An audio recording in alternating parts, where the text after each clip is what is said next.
Dear students, मेरा नाम है अभिषेक त्रिपाठी और हम हैं मोमेंटम कोटा क्लासेस भिलाई। और आप सभी जानते ही होंगे कि एनटीए की वेबसाइट पर अब आ गया है हमारा नीट 2023 का फॉर्म। ये जो पूरा का पूरा फॉर्म है आपको फिल करके सुभाष सर दिखाएंगे और हम अभी देखते हैं कि नोटिफिकेशन में क्या है। तो इस तरीके से आप गूगल पर जाएंगे। गूगल पर जाने के बाद इतना तो हमको आता है कि एनटीए नीट हम लोग सर्च करेंगे। केवल एनटीए नहीं करिएगा, एनटीए नीट करिएगा।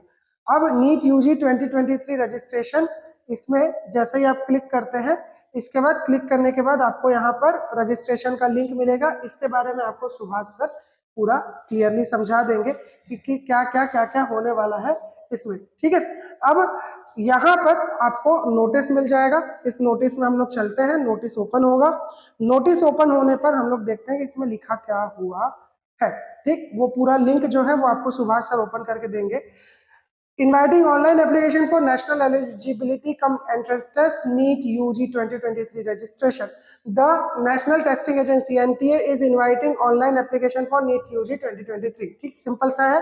As per section 14 of the National Medical Commission Act 2019, the NEET UG has to be conducted as a common and uniform national eligibility cum entrance test NEET UG. ठीक है, अब NEET UG ये सब आपको पता है कि पहले एम्स का एग्जाम अलग हो जाता था, जिपमर अलग हो जाता था, अब सब कुछ नीट यूजी के अंडर में आता है।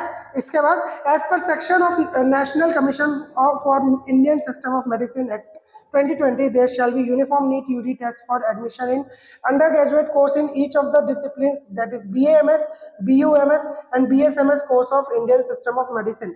यानी कि आप जो अल्टरनेटिव मेडिसिन या फिर यूनानी की पढ़ाई करते हैं उसके लिए भी इसके थ्रू एडमिशन होगा। ठीक है, अब इसके नीचे हम लोग आ जाते हैं। ये सारा जो नोटिस है पढ़ने के बाद, the entrance test shall consist of 200 multiple choice questions for options which are single correct answers। ठीक है, from physics, chemistry and biology, botany and zoology, 50 questions each in each subject will be divided into two sections A and B. The duration of examination will be 200 minutes, 3 hours 20 minutes from 2 PM to 5:20 PM। ये आपका timing होगा। आपका जो exam का time होगा दोपहर को 2 बजे से शाम को 5:30 बजे तक ये एग्जाम चलेगा। And shall be uniform for all the candidates. इसका ये मतलब है कि अगर कोई भी बच्चा ये क्लेम करता है कि मैं बहुत दूर से आ रहा हूँ, कोई अगर फिजिकली हैंडीकैप्ड भी है, तो उसको टाइम बढ़ाकर नहीं दिया जाएगा किसी भी सर्कमस्टेंस में। चाहे भूकंप आ जाए, चाहे आग लग जाए, चाहे कुछ भी हो जाए, आपका टाइमिंग यही रहेगा।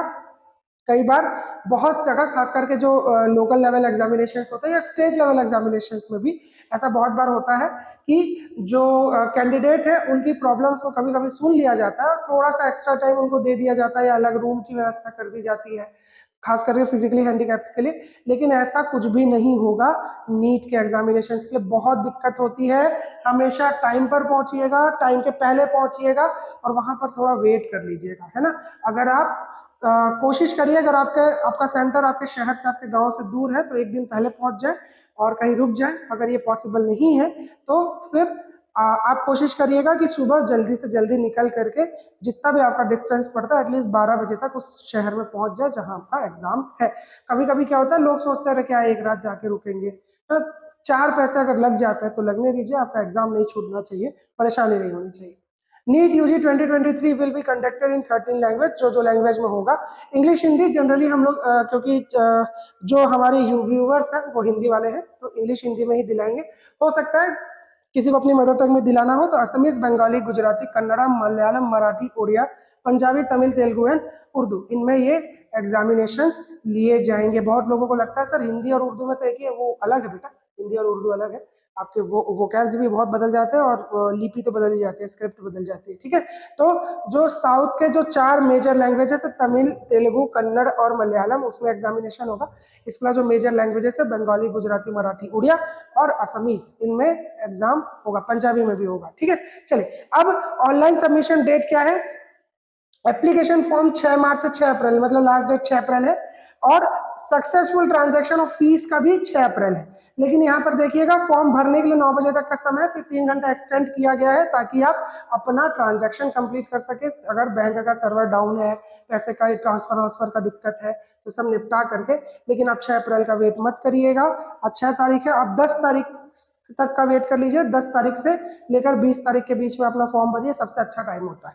10 मार्च से लेकर के 20 मार्च तक का जो समय है सबसे अच्छा समय है, उस समय अपना फॉर्म ये वाला भर लीजिएगा। करेक्शन इन पर्टिकुलर्स, क्या क्या आपको यहाँ पर आपको फीस जो है वो देनी पड़ेगी। अगर आप जनरल से हैं तो 1700 रुपये फीस है, जनरल ओबीसी या फिर ईडब्ल्यूएस से है तो 1600 रुपये फीस है। इसके बाद ईडब्ल्यूएस वाले जो जनरल वाले हैं उनको 1600 है, और जिनके पास ईडब्ल्यूएस नहीं है उनके पास 1700 है। ठीक है, तो ईडब्ल्यूएस के लिए 1600, ओबीसी नॉन क्रीमी लेयर के लिए 1600 रुपए है। अगर ओबीसी वाला क्रीमी लेयर में है तो वो जनरल में काउंट होता है, तो उसे 1700 देना पड़ेगा। S T S C PWD और थर्ड जेंडर के लिए 1000 रुपीज है, यानी कि आप फिजिकली हैंडीकैप्ड है। और अगर आप थर्ड जेंडर से आते हैं तो आपकी जो फीस होगी वो 1000 रुपीज होगी, और यहाँ पर थोड़ा कंसेशन जो है वो गवर्नमेंट देती है। अगर आप इंडिया के बाहर रहते हैं और वहां एग्जाम दिलाना चाहते हैं, अगर आप एनआरआई है तो 9500 रुपीज आपकी फीस होगी। एनआरआई काफी एग्जाम दिलाते हैं, एडमिशंस भी लेते हैं, अपना कोटा यूज करते हैं, तो 9500 रुपीज आपको फीस देना होगा अगर आप इंडिया के बाहर अपना एग्जाम दिलाना चाहते हैं, या फिर आप इंडिया में दिला के आप आ सकते हैं एग्जाम दिलाने के लिए, वो आपके ऊपर है। वो ज्यादा ठीक है, 9500 क्या है वो, इतना सा तो है, $100, $100 से थोड़ा ज्यादा, $110 यूएस डॉलर, $110 चलो। Processing charges and goods and services tax are to be paid by the candidate as applicable. तो ये जो आपकी फीस है ये आपकी एनटीए ले रही है, इसमें ट्रांजैक्शन पर जुड़ेगा जीएसटी, तो जीएसटी जोड़ के आप थोड़ा बहुत इसमें 100-200 रुपए ऊपर आप अपना जोड़ सकते हैं, इसमें थोड़ी एक्स्ट्रा जीएसटी लग जाएगी। Announcement of the city of examination अभी अनाउंस नहीं हुआ है, और एडमिट कार्ड जो है वो भी अभी अनाउंस नहीं हुआ है। अगर आपको किसी भी तरीके की दिक्कत है तो ये नंबर दिया हुआ है, मेल दिया हुआ है, वेबसाइट तो आप इसी वेबसाइट के थ्रू आए हैं, तो आप नंबर या मेल कर सकते हैं। मेल का जवाब दिया जाता है जनरली, आप मेल भी कर सकते हैं, अदरवाइज कॉल कर सकते हैं। ठीक है, तो किसी भी तरीके की कोई दिक्कत हो तो आप इस पे कॉल कर लीजिएगा। इंपॉर्टेंट डेट 6 मार्च से 6 अप्रैल, और मैं कहूँगा 6 से 9 तक थोड़ा अवॉइड कर लीजिएगा, तो 10 तारीख से 20 तारीख तक फॉर्म भर लीजिएगा। ठीक है, तब तक क्या है आराम से जिसको हड़बड़ी रहती है लोग कर लेते हैं, और बहुत लेट मत करिएगा, अप्रैल तक मत जाइएगा, मार्च में ही अपना पूरा जितना भी फॉर्म है वो फिलअप करके सबमिट कर दीजिएगा। ठीक है, तो अगर इसके बाद किसी का कोई डाउट है तो पूछ लीजिएगा, फॉर्म हम फिलअप करके दिखाने का प्रयास करेंगे, ट्राई कर रहे हैं, है ना। अब टेक्निकल टीम लगी हुई है कि क्या किया जा सकता है जो हम लोग इस पर दिखा सके, क्योंकि ये जो है ये इस पे ओपन करना थोड़ा मुश्किल हो जाता है। ठीक, चलिए, तो आज का जो हमारा वीडियो था बस इतना सा था। मजा आ गया होगा आपको देखने में, आ गया होगा तो लाइक कर दीजिएगा, नहीं आया होगा तो कोई बात नहीं, सर्दी खांसी में बना रहा है वीडियो आदमी, तो बंद कर दो लाइक एक बार। ठीक है।